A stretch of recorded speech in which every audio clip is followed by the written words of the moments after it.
here. Next, we'll bring up Mr. Jahan Jones. Now, a lot of people think that Jahan, sit on the side of me. Yes, ma'am. Yes, ma'am. Thank you.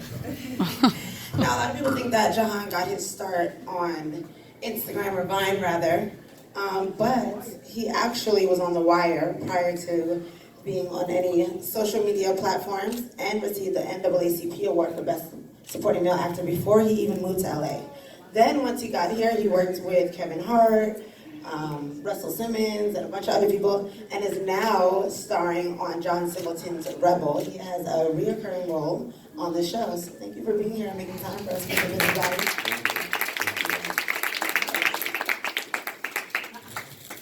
Next, I'm going to introduce one of my absolute best friends and favorite people in the entire world, Miss Walker-Williamson. So Bianca's a graduate of Temple University. Temple, to you. Oh, y'all in here too? Okay. That's cool. But Howard's in here too, right? You. Okay. You? So Bianca is a brand strategist. She's worked with every major brand you can think of: Ciroc, Hennessy, Moet, Samsung, Heineken. If you've been to a pop-in event in LA, she probably was behind it and you didn't know. And on top of that, she also manages a lot of your favorite influencers. So I'm really, really, really excited to have her. Because again, a lot of the people on the panel are entertainers and you see a lot of them in front of the camera, but she's gonna be able to talk to us a little bit about the business side of things. And she actually, believe it or not, has a collective 3.3 million followers on all of her social media platforms. So don't think you have to be in front of the camera or an entertainer to amass a following. So next, another one of my best friends, we have Georgia Rain, who is a Grammy-nominated singer-songwriter. And outside of being an entertainer, also is about to launch a fitness line. If you can't tell, look at these legs that she has on display. So in addition to entertainment, we will also talk about entrepreneurship, which is really great from a digital standpoint. And lastly, we have one more panelist who's running late. I'll introduce her now, and then she'll just sneak in. So our last panelist is going to be Tori Hart. A lot of people know her as Kevin Hart's ex-wife, but she is so much more than that. She's a powerhouse. If you get the chance to meet her, she's just a phenomenal spirit. Super funny. Crazy. I would say we've had so many days and moments and trips and all that craziness. But just an amazing person, and she's gonna add so much to this whenever she gets here. So, I think that's everybody. We'll go ahead and get started. So for my first question, I'm actually going to address everybody. I guess we can start with Damage and go on down. Why do you guys think people follow you? What makes you guys special? What makes you unique? Why, aside from your cute face, why do people follow you? I don't know why you want me to go first. I have no idea why people follow me. Let's ask Jahan. Why do people follow you, man? That's hilarious. Just gonna skip the line, huh? I think people follow anybody in general because they like what they're doing. They like what they're posting. They like their content. They like their personalities. It's like their energy. You know, you have to really, really be involved with somebody if you decide to click the follow button and actually see them in your timeline every day. So it's really just that type of energy. Like you say, if I like you, or she's a handsome face. I want to see that handsome face every day. Well, she'll follow. So that's one of the reasons why she may follow you. No, we want to know why people follow you. Why they follow me? Oh, because I thought he was okay. It was into people follow me because I do comedy sketches. And again, it's a lot about personality and content and my own little style. I do a lot of relatable situations, relationships and just everyday life situations that might be a dark situation. I turn into a comedic light. And I think, in the times that we're living in now, that you need to have a voice, because even like some of the young kids today, they don't look at CNN every day. They don't look at the news. They find social media their source of news. So it's kind of our responsibility as Instagram comics to be careful what we put out and to be conscious and to deliver a message within the comedy that we do. So that's why people may follow me. You know, great answer, and we're definitely gonna talk about using your art as social activism a little later. So you know, it's okay. You on point. You woke. We appreciate that. I was a little shocked. That was good. Thank you. So what? Okay.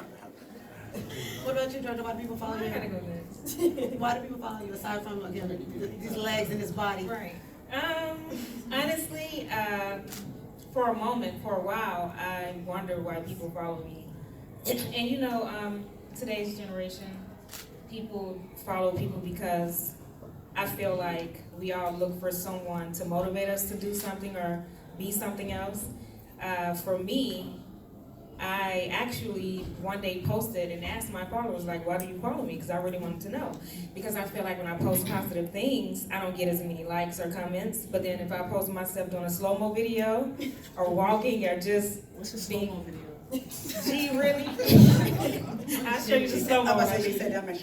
Yeah, but I just felt like at the time, you know, I would get a bunch of likes and comments when I posted something just being sexy or yeah, just sexy. So I had to ask my followers, like, why do you follow me? And surprisingly, my female followers, they said, well, your your captions, they motivate me. They give me confidence. What you say in your captions, you are pro-black. You don't, you use your platform to speak out against things that are not right, not well equipped. And I was like, wow, so it's not me doing my slow-mo videos or working out. So But you still do those slow-mo videos? Yeah, I still do those. You know, because it's all about confidence, for the record. But at the end of the day, I had to realize, like, you can post sexy things, or I just say sexy. I use that word because, you know, that's the only word people tend to grasp to when they say, no, but it's not even always sexy. But that's the word that people choose to use when you show any amount of skin. You can just show your arm and they be like, oh, she meant sexy. So, yeah, I just felt like, I feel like people follow me for my captions, and I'm not afraid to speak out as an artist in the industry about things that are not right, and I'm proud of that.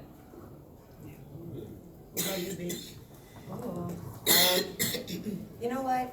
I don't take life too seriously, and I think I capture like a very niche, like, sense of humor where I'm just myself, and it's like, okay, put work aside, put your problems aside. Like, everybody goes through relatable situations, and, you know, I'll make videos or memes or post content where, you know, just to have that little chuckle through your day. Like, I want to be that person when you scroll up and down your timeline and you stop and you look, you just get a quick little laugh and then you go move on with your day. Like, I want to bring a little bit of light to people's day. So I would say that for my personal page.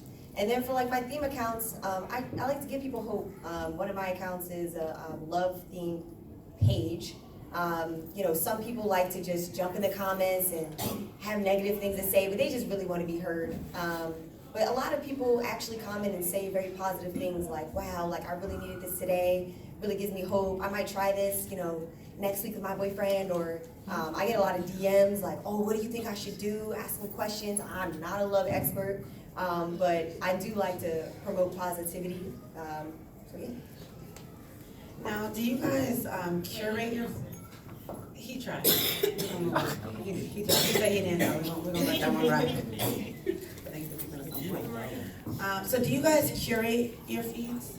And I really want to ask that particularly to the two of you and Jahan, and then Bianca, I'll let you talk from the business side about the pros and cons of curating versus unique posting. But do you guys curate your feeds, or do you just kind of post whatever you want, whenever you want? No, I think it's the Libra in me. I like when things are kind of orderly on my page, so I definitely curate my page. And a lot of times, if I just do free-for-all, I'll put too much promotional stuff together, and I want to make sure I'm cognizant just really putting some original content, my own content, not just flyers. So I try to curate my feed. Okay.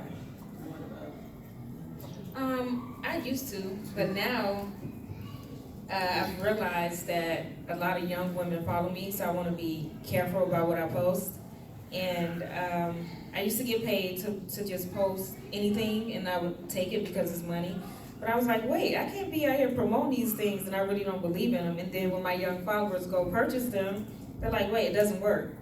So I'm real cautious of that now. And I was about to say, any particular brands you want to shout out? Yeah, Is yeah. that That's what what we you see. They can never get another post from me. Yes, because it's not true. Okay. You know, there's another way to get a flat tummy, and it's not their tea. Yeah.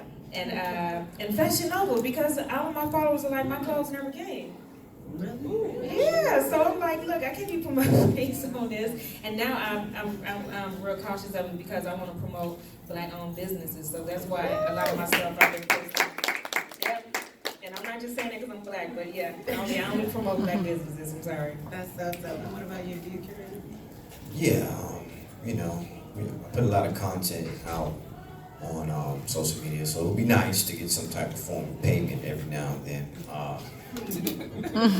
But I definitely don't do it a lot. It's very rare because I've seen a lot of pages that, you know, focus only on the money, and they kind of killed their pages because a lot of people, they follow you, like I said before, for yourself, your personality. So the moment you start to begin to post a lot of advertising, you'll see them under the comments, oh, you doing ads now? Like the followers don't really want to see commercials as much. So I make it a point when I do a brand deal to make it as organic as possible, almost in a sense where the brand is happy, but the following is happy as well. So it feels like an organic flow. It's not like, hey, Tide. No, it's like, you know, oh yeah, this must be about Tide. Like I just did one about, I'm not getting any money from Mentos right now, but I just posted a video about Mentos, and you know, I'm just doing like a quote unquote hood version of Mentos.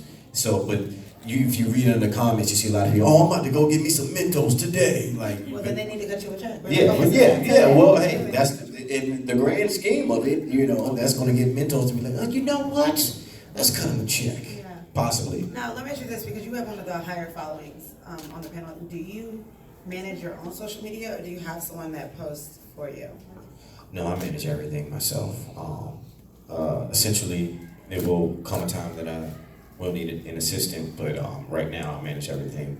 Because sometimes when you start to give your content off to other people, you lose a sense of you. You don't know what's going on. You don't know, what some part of you need to know what you're posting.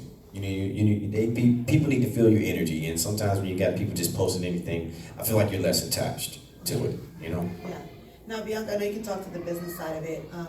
How do you kind of find the balance, especially when you're dealing with your influencers, between them posting organically and it being natural versus you saying, hey, we need to up your following, you need to post this at this time, this many times a day? How do you find that balance? I mean, I think balance is just the perfect word. If you have an account, you shouldn't all be ads, it shouldn't all be personal, it should be a variety of things. So, it is to a sense strategic. So, you want to post, hey, this is something that's personal about me, hey, this is something that's funny, this is my content, maybe it's reposted content, and then you want to sprinkle in ads. So just like, some of the other panelists were saying, like, it can't just be all business, because then you're going to kill your page, you're going to hurt the loyalty that you've established with your following.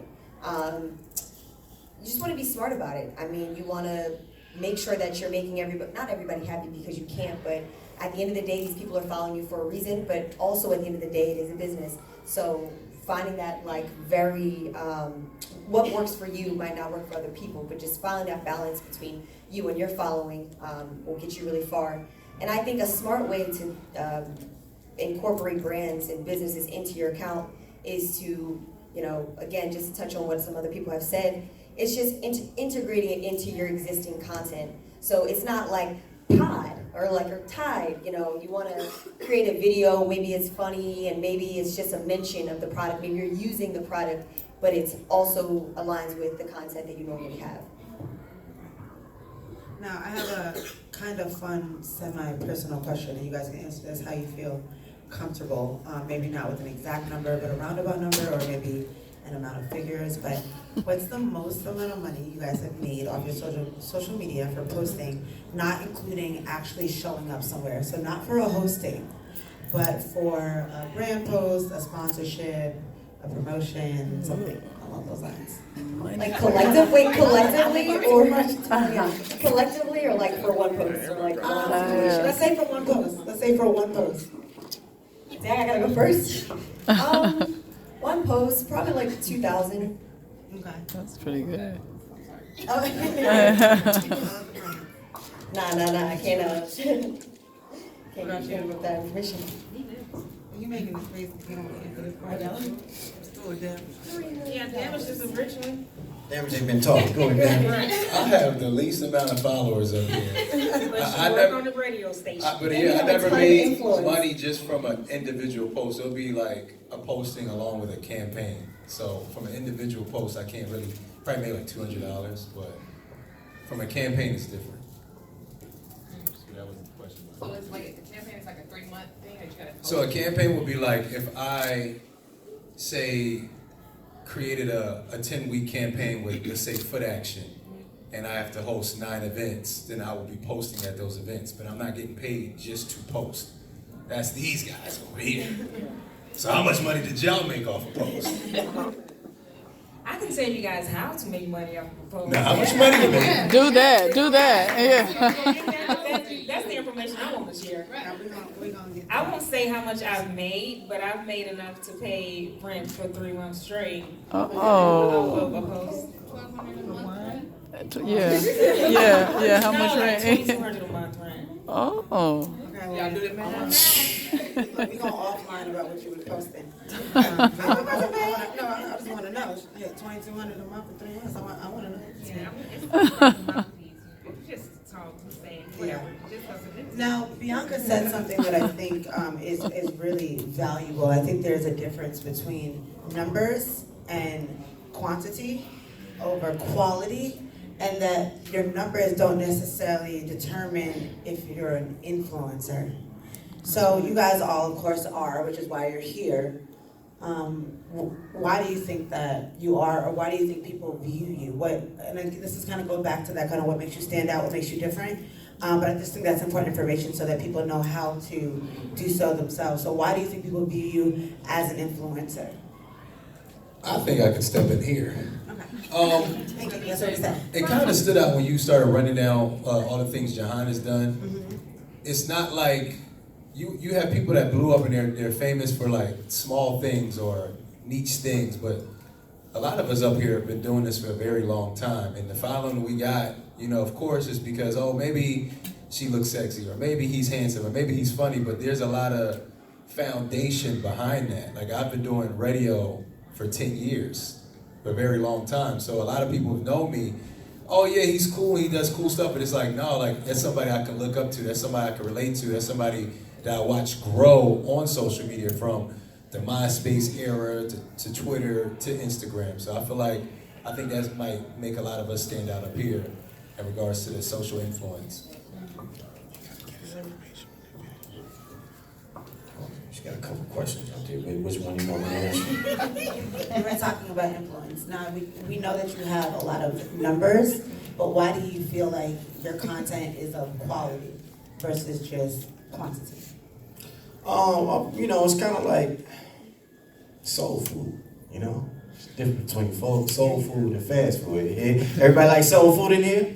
Yeah? Y'all hungry? Yeah, real. Don't we put a lot of love and dedication and butter in our soul food? Right?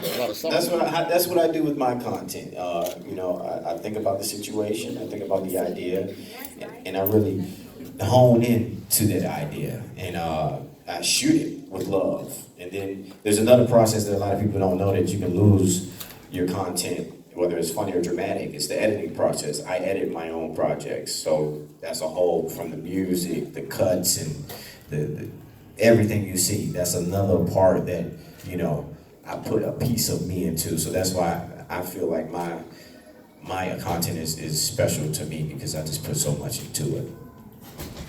Now, I'm sorry, baby, go.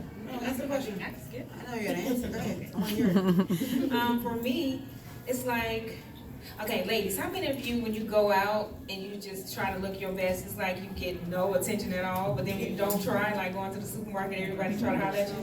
That's how it is for me. It's like when I try to post something to get a bunch of likes and comments on my page, it's like, nigga, I know y'all see this outfit. Like, what are you doing? Let me take it down and repost it again, and it's still the same result, or maybe worse. But it's like when I get on there and I don't try, people like it more, and I've figured it out, and it's because it's more relatable. Everybody can go in the kitchen, fix something to eat, and it tastes good. You just make a certain face. You're like, did you know what I'm saying? It has to be relatable, and that's when I get all of my likes and my comments. And I kind of forgot your question. I kind of forgot that question. Can I add in too? 'Cause I know a lot of you guys are in here, and I didn't say my piece. Are you trying to steal my laugh? Because those were my laughs. No, you got it. Hey, I'm not rapping you for nothing, baby. I don't want no smoke. None of you guys want to know how to get paid. You know, is this real? Or you guys just wasting your time? Look at her saying like, yes, get to the money. There are a lot of situations that you get on Instagram. You can get brand deals. So for example, not saying this is me, but I have some peers and friends. They would say for every 10,000 followers they have, every 10,000 followers they had, they would charge like $1,000 per that. So imagine if somebody had 1 million followers, what that would add up to. There's ways on YouTube that people get paid per video. I know a friend that is working on 1 million subscribers, and from, I guess, bouncing out 1 million views per week or something, he possibly banked about $50,000 in a month. Facebook is now monetizing the videos now, so you got people. There are actual people that go out and take the content that we create, make compilations, and post it on Facebook and YouTube and get paid off of what we get paid off. So then you'll see it like maybe they'll have like 10 pages and posting like 50 times a day and making $20,000 monetizing on Facebook a month off of our content. So you'll see a lot of me taking my content back and getting this money this year. But there's You reclaiming your content? I'm reclaiming it. I actually just because I started posting the compilations on Facebook trying to get this money. And I was looking, I was like, you know what?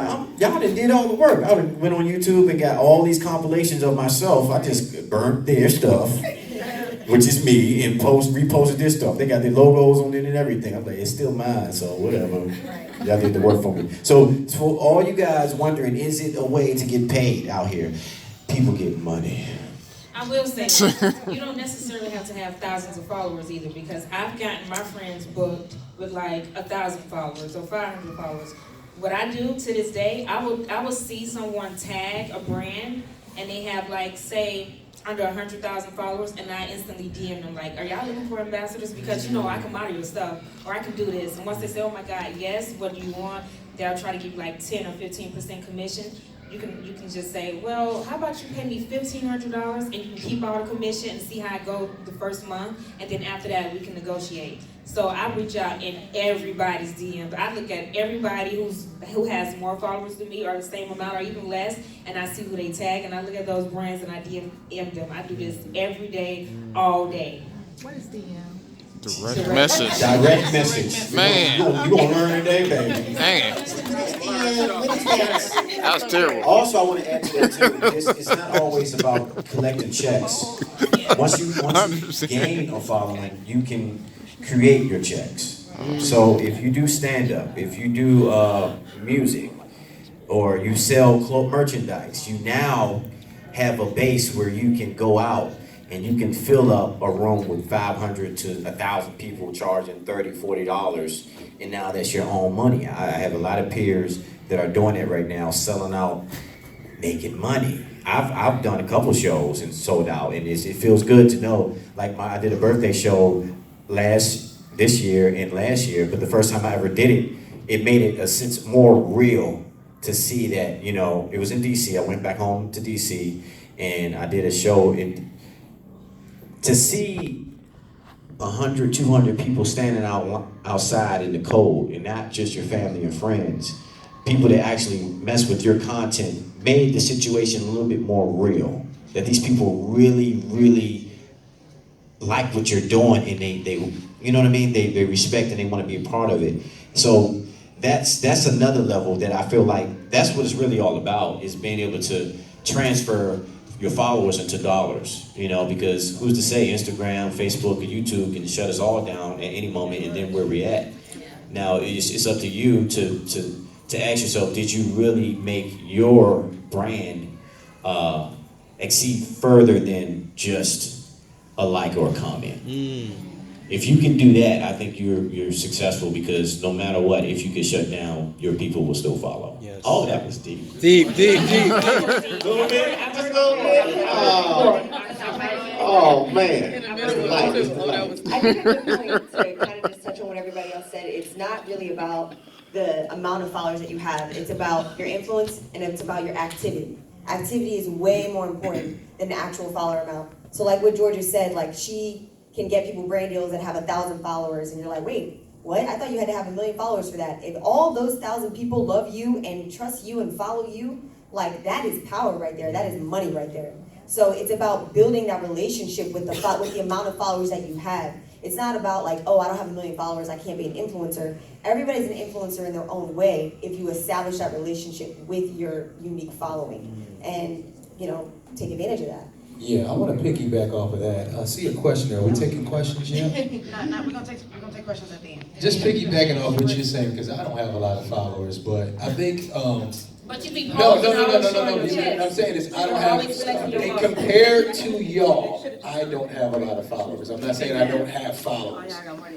But what I'm saying is understanding the brand you're creating. Like, I can't sell, I'm trying to find an example of something I couldn't necessarily post and sell. It's like, no, I know if I work with a clothing brand, I can sell that. Even me having just 82,000 followers, I know with my following, I know I can push that. It's like knowing what you have, what you're following. So just piggyback off what you're saying, it's really knowing the influence you really do have and paying attention to your own brand and understanding what you do bring to the table. So I was just trying to piggyback off what she was talking about. And Bianca, I think you can touch on, for those of them who are not as informed, the difference between micro and micro male followers, and kind of how brands differentiate the two. Like micro versus macro? Followers or influencers? Well, just as far as influencers, as far as their following. So yeah, I mean, right now I would say we're definitely in the year of micro influencers. So take advantage, everybody. I mean, we definitely have some macros on the panel, and that's not to take away from them. They're still gonna get their money. They're still gonna do what they do. But I think brands right now are really looking for untapped markets. So they're not ideally looking for, they're not going to the same exact people that you see posting brands all day. Because then it's like, they don't even know who their following is, and it's oversaturated at that point. They're like, look, you've promoted 15 different teas, you've promoted every clothing brand possible, you've promoted literally everything that we see on Instagram, and their followers are exhausted, they're tired, they're like, oh, I don't want to buy nothing else from you. Like, they're looking for people that are, I would say, micro would be anywhere from 5,000 to, I guess maybe 100,000, I guess. Those people have built that following, have kind of been on the back burner, really building their content, really establishing the relationship with their unique followings, and now are maximizing, and now are like, okay, I might have 20 people that come to my event, or I might have 20 people that buy this t-shirt, but if they're getting a cut out of that 20, that's still money in their pocket. I might have 100 people, sign up for this, or either way, like, it's still power. That's still something you can maximize on, or profit off of. I'll head on to your question with that. About 6 months ago, I was at a meeting with ICM, and surprisingly, they rep a lot of these big brands like Coca-Cola and everything. And they were saying at the time that micro was a new thing. But this, at the time, it was like they were looking at the big guys that had 20 million, 15 million. They were considering like people like 500,000 to a million to be the new macro. Only because their method was that they didn't want to piggyback on what you're saying, that the engagement has changed. Mm-hmm. So you don't have to have millions of followers to get the same amount of views as somebody who has 50,000, you know what I mean? Because the algorithm has changed with Instagram and a lot of YouTube and Facebook. Talk about the algorithm. The algorithm is crazy. It's a wild, wild west, guys. The algorithm changes every single day, so good luck. I mean, man, we can talk about this for hours because I feel like the algorithm is set against creators. Oh, that's bad. Talk You know, I mean, if we want to get deep, because, it's all about the money, all about the Benjamins, and, they want control. The upper guys want control. They don't want Coca-Cola or Pepsi or these big brands going directly to the creator. You know what I mean? They say, give us that money. So we'll go ahead and we'll create a system where you guys can pay for more views on your video, and then lower the algorithm for influencers. So it's like, hey, look, they're not getting the same views, so you might as well just pay us and you get guaranteed. Like, it's all, but that's all in theory, guys, But you got me on sidetrack, got me on my Malcolm X right now. These people want to know. They want to know about how to make money. Listen, you guys can make money on here, okay? So stay motivated. But again, things have changed. Like she said, a lot of brand companies are saying, I don't want to always have to go with somebody with 1 million followers because I don't want to have to pay thousands and thousands of dollars. So they may do a campaign with a bunch of smaller influencers than 100,000 and tackle that all up and just hit them, a wild spree. Oh, hey, everybody clap it up for Tori Hart in the building, my sister. That's right, coming in here like she was here the whole time. That's right. Hey, that's right. Yeah, she had the invisible cloak, y'all. Whoa. Did you want to get her in the hot seat immediately? I did want to say this though. Black women, I'm gonna say this, and this can leave the room, share with everybody, because I've tapped into my social media and I figured out all the secrets, I believe. I would say makeup, anything beauty, anything fitness related, we can make money. I don't care how many followers you have, you gotta post every day. Post doing your makeup and hashtag everything that's important on social media at the moment. Do your hair, workout, even if you don't know how to do any of these things, just post it and hashtag everything that's popping on social media at the moment. You're gonna start popping up in people's feeds, they're gonna be like, who is this, who her makeup ugly, but they're gonna follow and share it, but I've learned that that's the secret. Steal everybody's hashtag and just post feeds, because I did realize when I don't post, I tend to lose followers, and that's okay, I don't care about that, but I had to realize, like, wait, why are they constantly coming to my page every day? Because I was posting something that was interesting. A picture is one thing, but they want to see you in motion.